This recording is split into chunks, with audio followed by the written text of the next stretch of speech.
अकेले व्यक्ति के बस की बात नहीं थी, तो इन्होंने फैमिलियल फॉरेस्ट्री नाम से यानी पारिवारिक वानिकी नाम से इन्होंने एक अभियान शुरू किया। शुरू में जब भी किसी बड़े प्रोजेक्ट की हम शुरुआत करते हैं तो बड़ी समस्याएं आती हैं, लेकिन जब आदमी उसकी अगर दृढ़ इच्छा शक्ति हो, समर्पण हो, निरंतरता हो, तो उन्होंने अन्य सामाजिक संगठनों को साथ लेकर के एक हमारे शिक्षक संघ शेखावत, इनके सहयोग से इन्होंने अपने अभी तक के कार्यकाल में 40 लाख से अधिक पेड़ पौधे लगा चुके। आप तालियां बजाकर इनका जोरदार स्वागत और अभिनंदन करें। 40 लाख पेड़ पौधे, और इन्होंने कई 20-22 वन भी विकसित किए हैं। और इनके इस प्रकार के यानी दुर्गम स्थिति, विपरीत परिस्थितियां, रेगिस्तान में पानी की कमी नहीं, इनको हरा भरा करने की जो मुहिम है वो इतनी आसान नहीं है।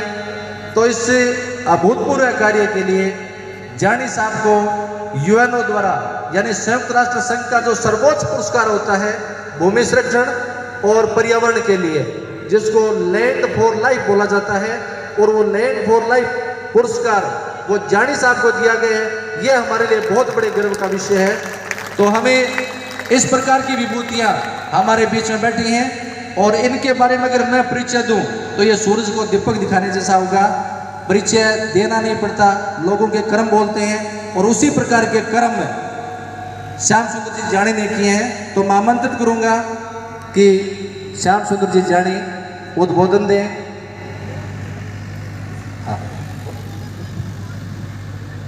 श्याम सुंदर जी अपना उद्बोधन शुरू करें, उससे पूर्व मैं 2 पंक्तियां उनके बारे में आपको सुनाना चाहूंगी। हरियाली की चादर थामे हरियल हरियल हाथ, हरियाली में आना जाना हरियल हरियल बात, पत्ते पत्ते डाली डाली हरख मनाते फूल, उनसे मिलना हरियल होना हरियल उनकी जात। श्याम सुंदर जी जाए। Thank you madam. Ram Ram ji. Thar के गांधी आदरणीय श्री दौलतराम जी साहड़ साहब की कर्म भूमि को नमन। आज के इस बेहद पावन और महत्वपूर्ण कार्य में मंचासीन सभी सम्मानित अतिथि, यहाँ विराजमान सभी आदरणीय बुजुर्ग युवा साथी, आज सम्मानित होने जा रही सभी प्रतिभाएं। मेरी पर्यावरणीय यात्रा में सरदार शहर का विशेष योगदान रहा है। 2017 में जब यहाँ के जसनाथ जी मंदिर में पहली बार मैं आया था और हमने पौधे लगाए थे, तब मैंने ये सोचा ही नहीं था कि आने वाले सालों में ये जो सिलसिला है ये सरदार शहर में एक अभियान का रूप ले लेगा। 2018 में तत्कालीन प्रधान आदरणीय श्री सत्यनारायण जी साहड़ साहब ने जब एक मुहिम शुरू की और 1 लाख पौधे लगाने का इनका जो एक सपना था, तब आपने याद किया हम दर्जन भर से अधिक गाँव में घूमे थे। आज ही सुबह बात हो रही थी कि 20 से ज़्यादा जगह पर उस दौरान जो सामूहिक रूप से हमने वृक्षारोपण किया था वो सारे के सारे जंगल में तब्दील हो चुके हैं। और उस समय करीब 84,000 जो है घरों को भी हमने जोड़ा था इस मुहिम से। तो मैं वैसे भी सरदार शहर की जो सभी हमारी ग्रामीण जितनी भी जो महानुभाव हैं, जो ग्रामीण बिरादरी है हमारी, उनका मैं आभारी हूँ। अभी हम जो एक बहुत बड़ी मुहिम चला रहे हैं डाबला तालाब में, उसके साथ भी सरदार शहर का नाम है वो बहुत ही सम्मान के साथ में जुड़ा हुआ है, क्योंकि आपकी बीकम सरा के ही निवासी श्रीमान बहादुरमल जी सिद्ध, जो कि हमारे बीच में विराजमान भी हैं, आप उस मुहिम का नेतृत्व कर रहे हैं। वहाँ हमने देव जसनाथ संस्थागत वन मंडल जो गठित किया है उसके अध्यक्ष हैं। और वो मुहिम इतनी महत्वपूर्ण है कि जब भारत को G20 की सदस्यता अध्यक्षता मिली तो उस समय जो UN ने जो आलेख प्रकाशित किया उसमें भी डाबला तालाब की तस्वीर और उसके कार्यों को कोट किया उन्होंने। हमारा जाट विकास संस्थान पहली बार जब यहाँ 2014 या 15 की बात है, जब भवन के शायद शिलान्यास का कार्यक्रम था, CR साहब पधारे थे पहली बार, तब मुझे जुड़ने का मौका मिला। उसके बाद में मैं लगातार आता रहा हूँ। लेकिन आज का जो कार्यक्रम है वो मेरे लिए कई मायनों में बहुत खास है। तो मैं मेरी बात की शुरुआत उन खासियतों को इंगित करते हुए करना चाहूँगा। पहला तो ये कि आपने ये जो प्रतिभाओं को सांसों के साथ में नवाजा है, ये इस समा को बहुत ही खूबसूरत बना रहा है और ये वास्तव में एक अद्भुत नवाचार है। और मैं निवेदन करूंगा कि हमेशा ये सिलसिला कायम रहे। आज जिस तरह से कार्यक्रम में व्यवस्था है वो देख करके सचमुच में आनंद की अनुभूति होती है। हमारे इस तरह के जो भी आयोजन है वो इसी तरह से व्यवस्थित हों, ये बहुत महत्वपूर्ण है। क्योंकि जब हम व्यवस्था के साथ में कार्यक्रम करते हैं तो उसका मैसेज लेके जाते हैं जितने कार्यक्रम में भाग लेने वाले लोग हैं वो, और वो हमें हमारे जीवन को व्यवस्थित करने की प्रेरणा देता है। इस बात को फ्रांस के एक विचारक मिशेल फूको ने बहुत अच्छे से समझाया था जब उन्होंने विमर्श का कॉन्सेप्ट दिया, जिसको इंग्लिश में डिस्कोर्स कहते हैं। तो उसमें उन्होंने ये कहा कि जिस तरह से हवा में रोग के बैक्टीरिया और वायरस तैरते हैं, उसी तरह से विचार जो है वो भी हवा में तैरते हैं। हम किसी भी कार्यक्रम में गतिविधि में भाग लेते हैं, पारिवारिक स्तर पर या सामाजिक स्तर पर, तब हम उन विचारों के संपर्क में आते हैं। वो विचार हमारे अंदर आ जाते हैं और उन विचारों को फिर हम आगे अपने हिसाब से प्रकट करते रहते हैं। तो जब हम कोई भी सामाजिक आयोजन करते हैं, वो आयोजन अगर व्यवस्थित होता है तो उस व्यवस्था के जो विचार हैं वो हम इंटरनलाइज करते हैं और फिर आगे जब हमें कहीं भूमिका निभाने का अवसर मिलता है तब हम उन विचारों को अनायास ही लागू करते हैं। और अगर अव्यवस्था से हमारा सामना होता है तो हमारे मन में फिर ये होता है कि यहीं चाल है, सदा यहीं हो तो आए हुए। तो इस तरह की बात से हम हमारी कमियों को जस्टिफाई करते हैं। तो आज का ये जो व्यवस्थित आयोजन है ये वास्तव में हम सबके लिए प्रेरणास्पद है और इससे जो वैचारिक एक विमर्श निर्मित होगा वो हमारे आगे के कार्यक्रमों को भी दिशा देगा, न केवल यहाँ वरन और जगह भी। मैं ऐसी आशा करता हूँ। कई सालों से मैं इस बात को लेकर के प्रयासरत था कि हमारा जो जाट ब्लड है वो जाट ब्लड है वो एक होना चाहिए। क्योंकि बेसिकली क्या है कि हम जब पढ़ाते हैं तो ये बात कहते हैं कि जो कोरा कागज होता है, खाली स्लेट होती है, उस पर कुछ लिखा जाता है। तो जाट का मन हमेशा से बहुत साफ और कोरा कागज रहा है। इसलिए जाट अपने समय के साथ में अलग अलग समय में जो विचारक, जो महापुरुष आए, उनसे प्रभावित होता रहा, उनका अनुसरण करता रहा। उन तमाम महापुरुषों का कतई ये मकसद नहीं था, उनकी मंशा नहीं थी। वो तो समाज को जोड़ने वाले ईश्वरीय तत्व थे, तोड़ने वाले ईश्वरीय तत्व नहीं थे। तो उनकी ये मंशा नहीं थी कि समाज है वो विखंडित हो जाए, अलग अलग धाराओं में चल पड़े। उनका तो ये था कि समाज में और मजबूती आए और सुधार आए। तो इसको लेकर के हमारे यहाँ जसनाथ जी, धन्ना जी और दूसरे न जाने कितने तरह के जो सिलसिले यहाँ पे खड़े हुए, और उन सिलसिलों ने हमारे बुजुर्गों को प्रभावित किया और एक बेहतर जाट, एक बेहतर इंसान बनने के लिए हमारे बुजुर्ग उनके अनुयायी बनते चले गए। हमारे इस धरती के ऊपर, इस इलाके में सिद्ध और जो धन्नावंशी जो हमारा हिस्सा है, वो हिस्सा विशुद्ध रूप से जाट है, जिनमें जाटों के अलावा दूसरे कोई है ही नहीं जो उनके अनुयायी बने। जाटों के 41 गोत्रों से सिद्ध आए और इसी तरह से धन्नावंशी जो हैं वो इनके रामावत, धनावत और जितने भी अलग अलग स्वामियों में जो ब्रांचेज है, उनमें जो धन्नावंशी ब्रांच है वो कम्प्लीटली जाटों की ब्रांच है। तो बहुत सालों से मैं आग्रह करता था, यहाँ भी आग्रह किया और नूनकंसर में भी मैं जाता रहता हूँ, वहाँ के जाट समाज के कार्यक्रम में उनसे भी मैं निवेदन करता रहा कि हमारा ये जो जाट ब्लड है ये एक होना चाहिए।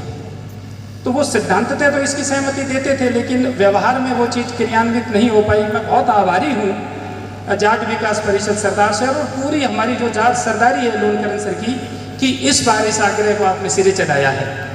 और यहाँ जो प्रतिभाएं सम्मानित हो रही है वो जाट, धन्नावंशी और सिद्ध तीनों प्रतिभाएं हैं। तो ये बहुत अच्छी बात है। जोड़ना है वो बड़ा मुश्किल काम है, तोड़ना तो बहुत आसान है।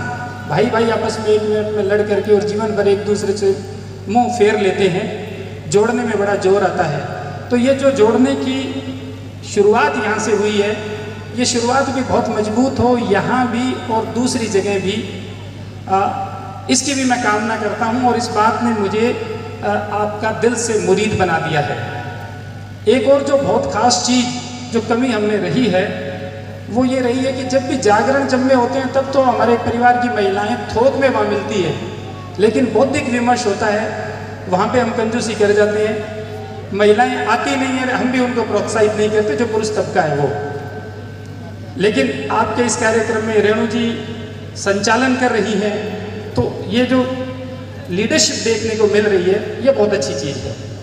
ये सिलसिला भी आगे बढ़े, ये नवाचार है, ये भी बड़ा गजब का है और मन गदगद हो गया ये सब देख करके। तो ये सिलसिला भी आगे बढ़े। हम कन्या छात्रावास की परिसर में बैठे हैं और यहाँ मंच संचालन है वो हमारे समाज की एक बेटी कर रही है, उनकी मुख्य भूमिका है संचालन में। तो ये कितनी बढ़िया बात है। अभी जब पूर्व वक्ता बता रहे थे कि किस तरह से कार्यकारिणी के सदस्यों ने नींव की ईंट की तरह इस कार्यक्रम के लिए तैयारी की, तो उसमें भी बड़ी संख्या महिलाओं की थी। तो ये बहुत अच्छी बात है, वरना ये कार्यक्रम हम कितना और 4 गुना ज़्यादा खर्चा लगा लेते अगर महिलाओं की भागीदारी प्रतिभाओं के रूप में और यहाँ संचालन के रूप में अगर नहीं होती, तो इस कन्या छात्रावास में किया गया हमारा ये प्रयास अधूरा ही रहता। तो आपने इस अधूरेपन को भरा है। इसके लिए भी जो वर्तमान कार्यकारिणी है, सारण साहब अध्यक्ष महोदय, इनकी पूरी टीम, इनको मैं इस बात के लिए भी बहुत लखदार देना चाहूँगा। संस्थाएं कितनी महत्वपूर्ण है, इसको इस बार दुनिया के पटल पे इस बार के नोबेल प्राइज जो इकोनॉमिक्स में दिया गया उसने ला दिया। इस बार का जो अर्थशास्त्र का जो नोबेल प्राइज मिला है वो जिन 3 अर्थशास्त्रियों को मिला है, मिस्टर जॉनसन, रॉबिन्सन और एक और शायद मैसबुल या इस तरह का उनका नाम है, उनका काम सामाजिक संस्थाओं पे है। उन्होंने वाई नेशन फेल्स किताब में एक अवधारणा दी और उस अवधारणा में उन्होंने 2 तरह की सामाजिक संस्थाओं का जिक्र किया और वो जिक्र करते हुए उन्होंने ये बताया कि किसी भी समाज के विकास में सामाजिक संस्थाओं का सबसे बड़ा योगदान होता है। वो बुनियादी तत्व है आर्थिक विकास में भी। उन्होंने 2 तरह की सामाजिक संस्थाओं का जिक्र किया। एक तो इंक्लूसिव सोसाइटल इंस्टीट्यूशन, इस तरह के सामाजिक संस्थान जो समावेशी होते हैं, और दूसरे तरह के एक्सट्रैक्टिव सोसाइटल इंस्टीट्यूशंस, इस तरह के सामाजिक संस्थान जो एक्सट्रैक्ट करते हैं यानी सोखते हैं किसी चीज़ को। तो उन्होंने ये बताया कि दुनिया भर में जहाँ जहाँ पे इंक्लूसिव सोसाइटल इंस्टीट्यूशंस मजबूत हैं, वहाँ के समाज में असमानता कम है, लैंगिक भेदभाव कम है, गरीबी कम है, अन्याय कम है, सामाजिक समानता ज़्यादा है, भ्रष्टाचार कम है, भाई भतीजावाद, धर्म वगैरह इन जो नॉनसेंस इश्यू के ऊपर लड़ने वाले लोग हैं उनकी संख्या कम है। ये नॉनसेंस इश्यूज हैं, ये प्राइम इशू नहीं बन पाते हैं। जबकि दूसरी तरफ जहाँ पे एक्सट्रैक्टिव सोसाइटल इंस्टीट्यूशंस मजबूत है, वहाँ पे भ्रष्टाचार है और वहाँ पूरे देश की बागडोर चुनिंदा लोगों के हाथ में है। उसको उन्होंने मुट्ठी भर एलीट क्लास कहा। और वहाँ दूसरे जो नॉनसेंस समाज के इशू हैं, चाहे वो धर्म का इशू है, जाति का इशू है, ये इशू ज़्यादा मजबूत है, असमानता ज़्यादा है, अन्याय ज़्यादा है, महिला शोषण ज़्यादा है। और इस आधार पे उन्होंने पूरी दुनिया का एक मैप भी बनाया और उन्होंने बताया कि किस तरह से अमेरिका और यूरोप में जो इंक्लूसिव सोसाइटल इंस्टीट्यूशंस है वो मजबूत है, इस कारण वहाँ लोकतंत्र है वो बाकी देशों के बनिस्पत ज़्यादा मजबूत है। और साथ ही साथ में वहाँ पे सामाजिक समानता और मानव विकास के जो पैमाने हैं उन पे भी वो समाज, वो देश बाकी दुनिया से बेहतर है। तो उस संदर्भ में अगर हम हमारे जाट विकास परिषद या इस तरह के जितने भी सामाजिक संस्थान हैं देश भर में, अलग अलग जातियों के, अलग अलग व्यवसायों के, उनको अगर हम देखें तो सामाजिक संस्थानों की भूमिका है वो बहुत महत्वपूर्ण हो जाती है। लेकिन हमारे यहाँ जितने भी सामाजिक संगठन हैं, खासतौर पे जाति के ऊपर बने हुए सामाजिक संगठन, वो अपने स्वरूप में तो इंक्लूसिव है, लेकिन उनके ऊपर समाज के अधिकतर जगह प्रभावशाली लोगों ने कब्जा कर रखा है। तो वो अपने आप में इंक्लूसिव होते हुए भी उनका जो मैनेजमेंट या प्रबंधन है या उनकी जो लीडरशिप कहें वो एक्सट्रैक्टिव है। और वो एक्सट्रैक्टिव होने के कारण ये संगठन दिशाहीन हो जाते हैं। इस तरह के जो सार्थक आयोजन है, जैसा आज का आयोजन है जिसका हम सब हिस्सा हैं, ये दिशाहीन होने से बचाने का प्रयास है। इस नाते मैं आज के इस कार्यक्रम को केवल प्रतिभाओं को स्मृति चिन्ह देने और उनके साथ में फ़ोटो खिंचाने तक सीमित नहीं मानता हूँ। ये जिस तरह की बात हम सब लोग यहाँ कर रहे हैं, इनकी आज के समय में हमें बहुत ज़्यादा ज़रूरत है। और वो ज़रूरत इसलिए है कि अभी जो वक्त है उसमें चुनौतियाँ बड़ी हैं। शिक्षा जो कि हमारा एक प्रमुख हथियार होना चाहिए, उसके ऊपर बहुत सारे तरह के खतरे हैं। और खतरों के साथ में ये चीज़ भी है कि आज जिस सार्वजनिक शिक्षा का हम स्वरूप देख रहे हैं, वो सार्वजनिक शिक्षा पढ़ाने के ऊपर ज़्यादा बल देती है, सिखाने के ऊपर कम बल देती है। जबकि ज़माना ऐसा आ गया है, सरकारी नौकरियां हैं वो सिकुड़ रही हैं। ऐसे में हमें पढ़ने के साथ साथ में सीखना पड़ेगा, जिसको हम स्किल डेवलपमेंट कहते हैं। जब हम हुनरमंद होंगे तब हमें अगर राजकीय नौकरी नहीं भी मिल रही है तो भी हम अपने हुनर से एक सम्मानजनक जीवन जी पाएंगे और दूसरों के लिए एक प्रेरणा बन पाएंगे।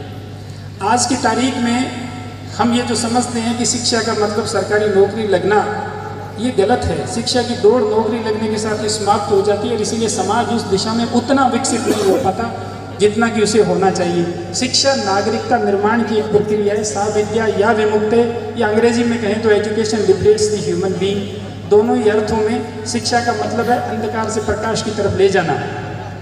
शंकराचार्य ने अद्वैत दर्शन पर एक पुस्तक लिखी, तत्वबोध। उस तत्वबोध में जब वो ज्ञान और कर्म की बात करते हैं तो वो ये कहते हैं कि कर्म से अज्ञानता को नहीं काटा जा सकता। अगर आपको अज्ञानता को काटना है तो उसका एक ही जरिया है और वो जरिया है ज्ञानवान बनना। और ज्ञानवान बनने के लिए ज़रूरी है कि आप पुस्तकों को अपना सबसे अच्छा दोस्त, सबसे अच्छा गुरु, सबसे अच्छा उनको एक आइडल माने। और पुस्तकें कौन सी? केवल वो पुस्तकें नहीं जो कॉम्पिटिटिव एग्जाम्स के लिए आप लोग पढ़ते हैं, वो तो ज़रूरी है ही है। उसके अलावा वो तमाम पुस्तकें जो महापुरुषों की जीवनियाँ हैं या समाज, देश और दुनिया के बहुत महत्वपूर्ण मुद्दों को लेकर के लिखी गई हैं। अगर आप उन पुस्तकों को पढ़ेंगे तब आपको पता लगेगा कि दुनिया में ज्ञान की धाराएँ हैं वो कैसी है।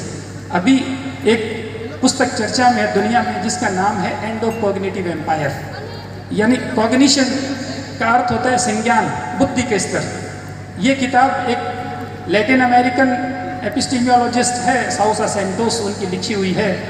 एंड ऑफ कॉग्निटिव एम्पायर में वो ये कहते हैं कि दुनिया के बहुत सारे देश जो उपनिवेशवाद से छूट गए, आज उनके नेता सड़क का नाम बदल करके, बिल्डिंग का नाम बदल करके या कानून की किताब में दो नई लाइनें जोड़ करके या पुरानी लाइनें हटा करके ये कहते हैं कि हम भी उपनिवेशवाद कर रहे हैं या उपनिवेशवाद के प्रतीक है उनको धो रही हैं। उन्होंने कहा कि ये अगर इतना आसान होता फिर तो समस्या ही नहीं थी।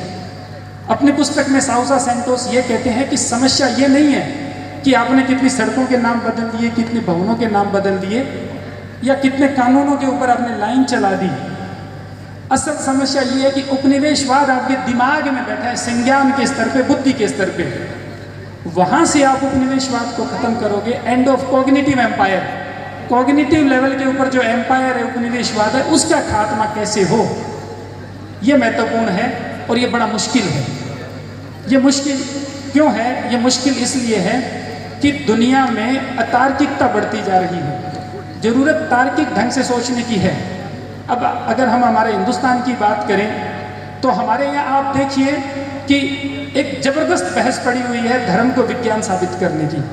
जितने बाबा लोग प्रवचन देते हैं सब ज़बरदस्ती धर्म में विज्ञान घुसेड़ते हैं, जबकि धर्म अपने आप में बहुत खूबसूरत चीज़ है, उसको विज्ञान बनाने की ज़रूरत ही नहीं है। उसका जो स्पिरिचुअल एस्पेक्ट है, उसका जो फिलोसॉफिकल एस्पेक्ट है, वो उसने मानवता की बहुत सेवा की है।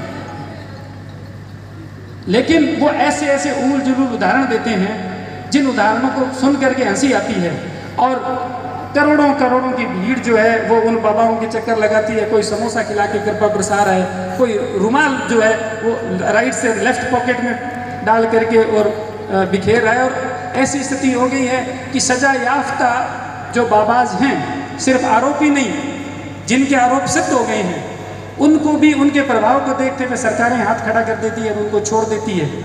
जगह जगह पैरोल मिलती है, कभी कुछ और मिलता है। क्यों? क्योंकि समाज के स्तर पे तार्किकता खत्म हो गई है और इस तार्किकता के खात्मे के कारण ये धंधा बहुत फल फूल रहा है।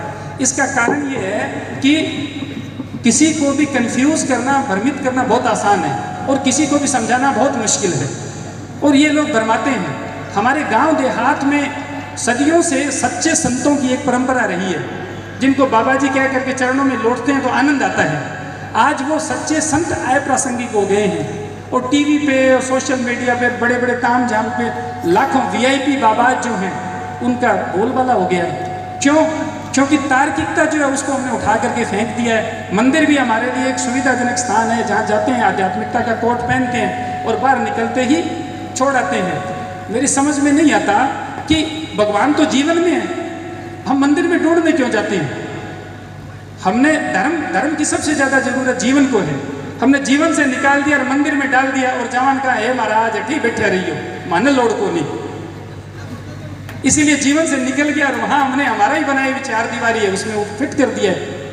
क्यों? क्योंकि तार्किकता छोड़ दिया। वो तो एक जगह है जो याद दिलाती है कि हम क्या करने क्या करना चाहिए। हमने सोचा कि सब कुछ यही है, यहाँ आ गए 2 मिनट धोख लग गई, हाजिरी लग गई, अटेंडेंस होगी, तनख्वाह पक्की। तो ये इसलिए है कि हम लिटरेसी रेट में तो आगे बढ़ रहे हैं लेकिन तार्किकता के लेवल पे हम बिल्कुल रसातल में जा रहे हैं। इसलिए ये बड़ा लाजिमी है कि हम किताबों को अपने जीवन का हिस्सा बनाएं और जो किताबें बताती है कि जीवन की दिशा कैसे होनी चाहिए। आज जो हम ज्ञान पसरा हुआ देख रहे हैं ये मार्केट के द्वारा उत्पादित ज्ञान है और उसी से तो धर्म का बाजार संचालित है और उसी से दूसरा बाजार संचालित है। इस बात को जब फूको समझा रहे थे तो हम लोग जो अक्सर एक बात यूज करते हैं कि नॉलेज इज पावर, उसको उन्होंने कहा कि ये ऐसा नहीं है। नॉलेज इज पावर नहीं है, ये पावर नॉलेज है। पावर जिसको हम शक्ति कहते हैं, वो शक्ति एक ज्ञान का उत्पादन करती है, उस ज्ञान को समाज में डालती है, समाज के लोग उस ज्ञान को लेते हैं और ये सोचते हैं कि ये मेरे द्वारा अनुभूत या मेरे द्वारा उत्पन्न ज्ञान है, जबकि वास्तव में वो तो उसको अनजाने में ही खिलाया पिलाया गया ज्ञान है। वो ज्ञान है जिस ज्ञान से बाजार का फायदा होता है।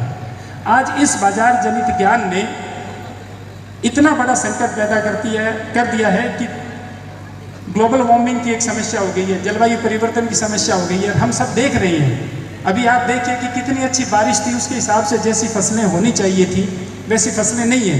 क्यों? क्योंकि जिन दिनों में जितनी बारिश की ज़रूरत होती है उससे ज़्यादा गिर जाती है, उसी सीज़न के कुछ दिनों में बिल्कुल सूखा होता है। तो इस कारण हमारी फसलें कभी पानी मार हो जाती है और कभी कम पानी से खराब हो जाती है। अभी इस साल खेजड़ी के ऊपर सांगरी बहुत कम लगी क्योंकि लैंड यूज है वो चेंज हो गया। ये हमारा पूरा एरिया सरदार शहर और इधर लूणकरण सरकार बढ़ाण का इलाका मतीरों के लिए, मीठे मतीरों के लिए कितना प्रसिद्ध था। आल तो खत्म ही हो गई, फोटो में भले ही मिल जाए, जमीन पे नहीं है। और मतीरे भी पुरानी वो महिलाएं भी खत्म हो गई क्योंकि फोक खत्म हो गए। जब वो खोदी निनाण निकालती थी जेब में से निकाल करके बीज और वो फोक की जड़ में डाल देती थी और जब फोक की पुट लगती थी तो मतीरे का क्या स्वाद होता था। उस फोक की पुट से जो मोठ उगते थे, जब सींचते थे तो ढकनी को उछाल देते थे, कितनी ताकत होती थी उनमें। वो सारी चीज़ें खत्म हो गई क्योंकि लैंड यूज चेंज हो गया। और लैंड यूज चेंज होने की वजह से क्लाइमेट कैटास्ट्रोफी है, वो एक दानव बन के बड़ा और हमारे सामने खड़ा हो गया है। 20-30 साल पहले डेंगू चिकनगुनिया नहीं था, इस साल तो डेंगू का नया वेरिएंट भी आ गया है। अभी लैंसेट में नई स्टडी आई है, इस साल 15 लाख से ज़्यादा मौतें एंटीबायोटिक की विफलता के कारण हुई है। एंटीबायोटिक्स के प्रति बैक्टीरियाज ने रेसिस्टेंस डेवलप कर दिया है। उस प्रतिरोधकता के कारण एंटीबायोटिक्स जो हम लेते हैं वो उससे लोग ठीक नहीं हो रहे, मर रहे हैं। तो इसलिए ये जो ज्ञान जिसको कि हम अगर अपनी भाषा में कहा तो जगह ने लेके रबा आफरी जेड़ा फिरा, वो ज्ञान वास्तव में कि चुस्त ज्ञान है जो कि आपने सारे संसाधन आना चूसन लाग रहे है। पहला साम्राज्यवाद जो आयो वो घोड़े के ऊपर आयो, वो बंदूक और पिस्तौल लेके तोप लेके आयो। आज को जो साम्राज्यवाद है वो कुछ WTO ब्रिटेन वुड्स का जो इंस्टीट्यूशंस है, IMF वगैरह बाकी संधियाँ हस्ताक्षर के जरिए आए हुए और बिंग कारण आज आप जो सीखने की एक स्वाभाविक प्रक्रिया ही खासतौर पर पश्चिमी राजस्थान में जो एक सतत विकास को सिलसिलो हो, वो विकास को सिलसिलो खत्म हो गयो। अब एक बहुत बड़ो काम होने लग रहा है विकास के नाम पर सोलर पावर को, और इन बहुत अच्छी तरह रूप के अंदर फैलाए जाने लग रहे कि ग्रीन एनर्जी आप देवा, जबकि एक शब्द है ONE, open natural ecosystem. ONE को मतलब है कि अपनी घास भूमिया अपना खोड़ बांगो अपने जीवन के बनाए रखने में बहुत महत्वपूर्ण योगदान रहे हुए। लेकिन जठे जठे भी सोलर प्लेट्स लाग रही, आप सोचा कि सिर्फ खेरड़ी कटन लाग रही है, एक समस्या है। खेरड़ी में ज़्यादा मोटी समस्या है कि अपनी पाखड़ी खत्म होने लग रही है, फोक खत्म होने लग रही है, केर खत्म होने लग रही है, बुई खत्म होने लग रही है, सेवन दामन बूर खत्म होने लग रही है। उसके कारण कुछ लोग सोचे कि ये भी महत्वपूर्ण है कि एक खेरड़ी बोरड़ी जाल रोइड़ा बरगद पीपल ज़्यादा महत्वपूर्ण है। क्यों? क्योंकि राजस्थान को असली इकोसिस्टम वो है। और ये असली इकोसिस्टम की वजह ही राजस्थान पूरी दुनिया को एकमात्र थार डेजर्ट ईशो डेजर्ट है जो सब ज़्यादा जैव विविधताओं समृद्ध है।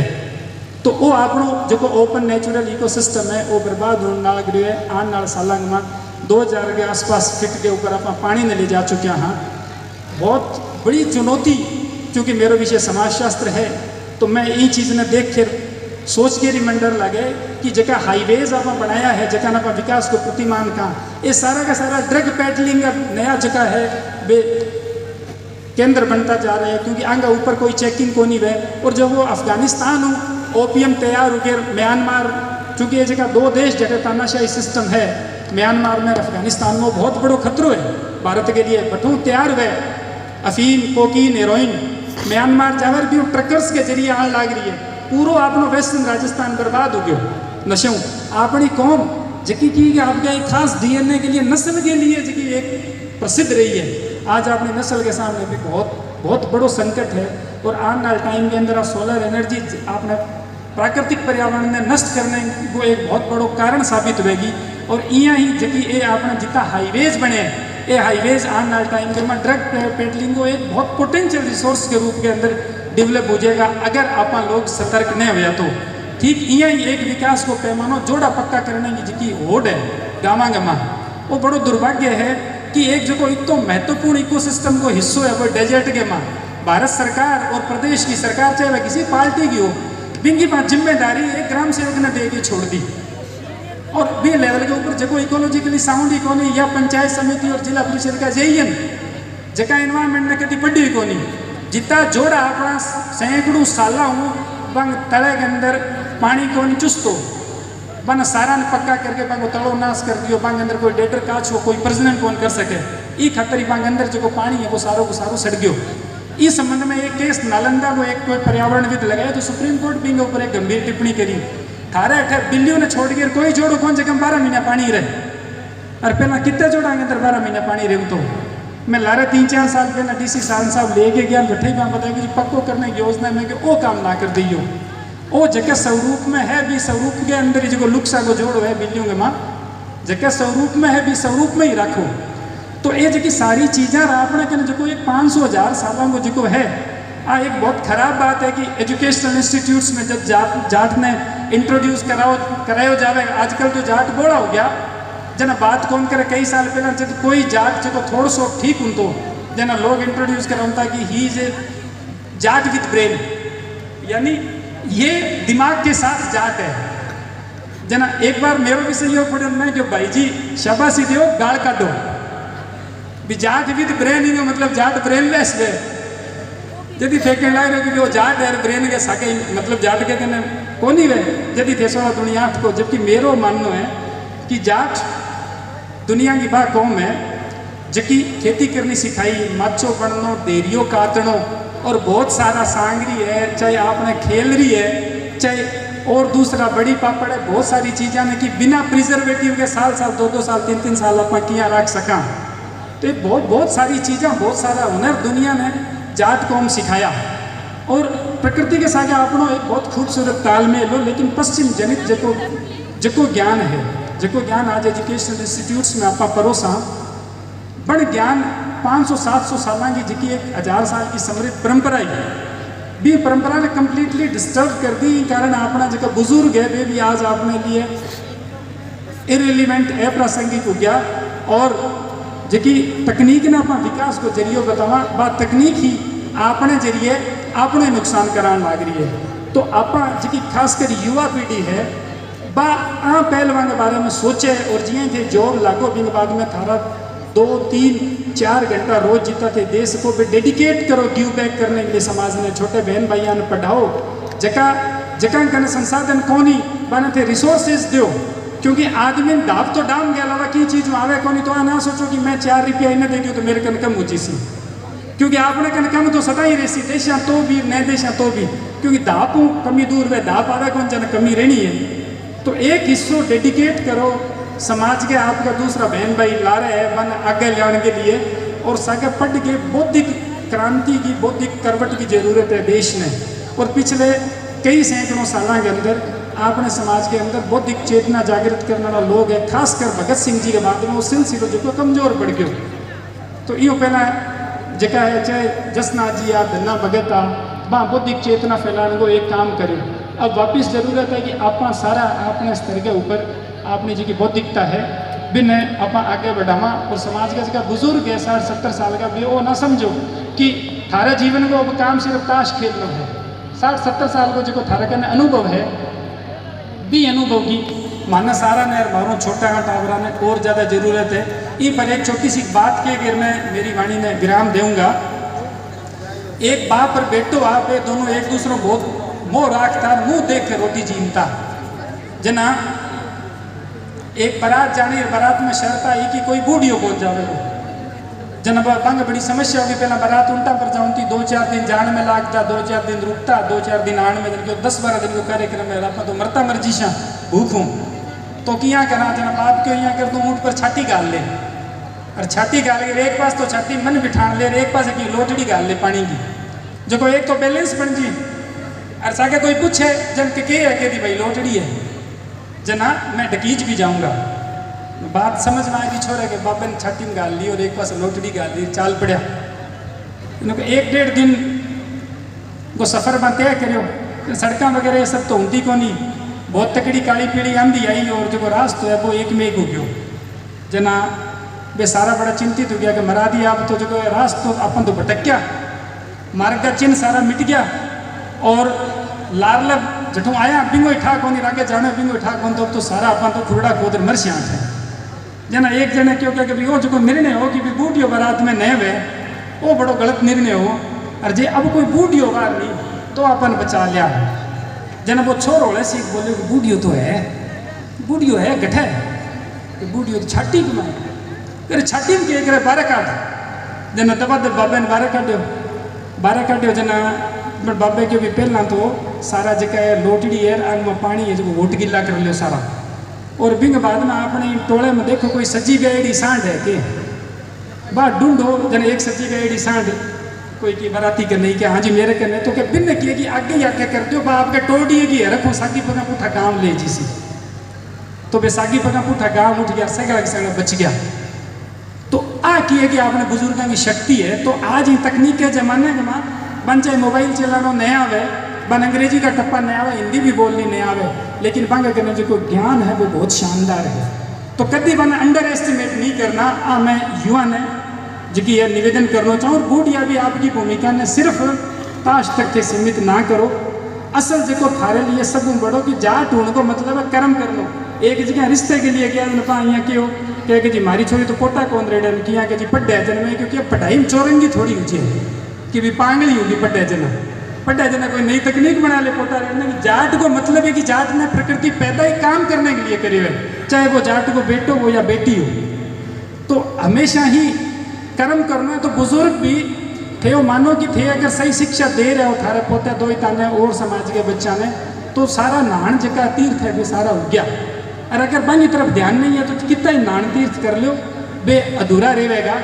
अंतिम बात आज मैं क्योंकि बीकानेर रेंज पुलिस के साथ लंबे समय काम करने लाग रही हूँ एक पुलिस पब्लिक पंचायत इनिशिएटिव बिंग के तहत तो एक जो चैलेंज में फेस करने लाग रहा वो कि जदों 12वीं स्कूल्स बनया है गाँव गाँव बेटियाँ 13-14 साल की उम्र में आप प्रणा दें था अब 22-25 साल तक एज जब ले गए जावा और संपर्क को जरियो एक तो सागर छोरा छोरी पढ़े बिंग बाद में मोबाइल तो एक बड़ी समस्या आ गई कि एक्सप्लॉइटेशन शोषण बढ़ गयो खासकर लड़कियों को क्योंकि चरित्र को ठेको अपना इज्जत को ठेको बेटियां दे रखे है नहीं घर को छोरो खराब हो जाए बेटी तो इज्जत खराब को नहीं अगर बेटी अगर खराब है तो इज्जत खराब हो जाए क्योंकि पुरुषवादी सोच के अंदर आप कर रखे है तो इज्जत तो सही देखा तो दोनों में कोई गलत हुआ तो खराब हुआ है। तो इनके कारण की है कि लड़कियां जी की मोबाइल के चक्कर के अंदर बहुत सारा मार्केटिंग तरह का केस आया कि बेटियां जी की ये भी परेशान होने लग रही है। तो मैं एक बात बेटियां कहना चाहूँ मेरे खुद के भी 2 बेटी है मैं एक बात बेटा कहना चाहूँ कि थाने कोई यहाँ बात लागे नहीं कि आ बात लकोनी है कोई भी बात की आ बात बतानी को नहीं छुपानी है तो बात सबको पहला जाके आपकी माँ ने बता दो। थारी माँ चाहे बिल्कुल अंगूठा छाप है बोलना ही नहीं जाने लेकिन बात थाने गड्ढे में गिरना बचा ली सी क्योंकि जकी एज के माँ थे हो वे सारा अनुभव ले चुकी है और माँ नज़दीक मान शुभ चिंतक कोई कोनी धरती पर अगर कोई भगवान ने देख ले तो आपकी माँ ने देख ले। तो मैं वो थारो निवेदन करूँ थाने यहाँ लगे कि आप चाहे थाने कुट्टे थाने गाल काटे की करें, लेकिन थे थारी माँ ने जाके बता दो थे कभी रास्तों को नहीं भटकोगा, वो मेरो दाव है।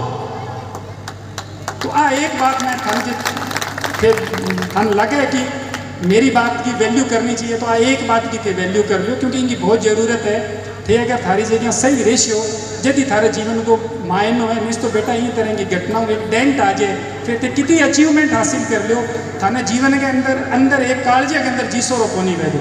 तो ये वास्ते खुद की लाइन के ऊपर सही रहना। बुजुर्गों की एक बात कही है कि जगह गांव जानो न भी वो मार्ग ही नहीं पूछना। तो ये बात में बहुत बड़ो दम है। तो जीवन में डोंट और डूज अगर ये अपना क्लियर है नहीं कि वो करनो है रो को नहीं करनो, तो ही जीवन को अर्थ है। नहीं तो कितना ही तो मोटा अफसर बन जावा, कितना ही मोटो और पद मिल जाए, पैसा मिल जाए, कितना ही मान सम्मान मिल जाए, अगर डोंट और डूज स्पष्ट नहीं है और आप बिंग ऊपर स्पष्ट होने के बाद में चलना नहीं, तो आपनो जो जीवन है बिंग अंदर रस कौन रहे वेगो, सांगोपांग जीवन कौन ही वेगो। मन थे बुलायो, मान सम्मान दियो, सुनियो, ये सब के लिए बहुत बहुत धन्यवाद। हरित प्रणाम।